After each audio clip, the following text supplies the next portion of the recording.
யாருக்கிட்டையும் கோபமா சொல் வாங்கிக்காதீங்க, வேண்டாம். Very powerful. மேக்சிமம் முடிந்த அளவு கோபத்தை ஏற்படுத்தாதீர்கள்.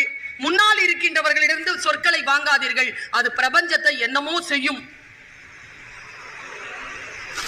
எந்த விஷயம் கர்மா பலவீனமாக இருக்கிறதோ அங்க வந்து அடிச்சிரும். அது சொல்றவங்களை அடிக்கும், முன்னால இருக்கிறவங்களையும் அடிக்கும். இங்க பாருங்க, வாலி கீழே கிடக்கிறார். வாலி கீழே கிடக்கிறாங்க.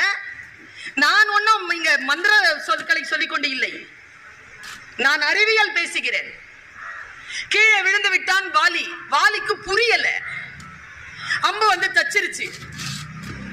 அவனுக்கு அம்பு தைக்க வாய்ப்பே கிடையாது. என்ன, எவன் முன்னால வந்து அடிச்சாலும் அவன் பாதி பலம் வந்துடும். மறைஞ்சு நின்று அடிச்சுட்டான் ராமன், வந்து சேர்ந்துருச்சு அம்பு. முதல்ல அவன் நம்பல.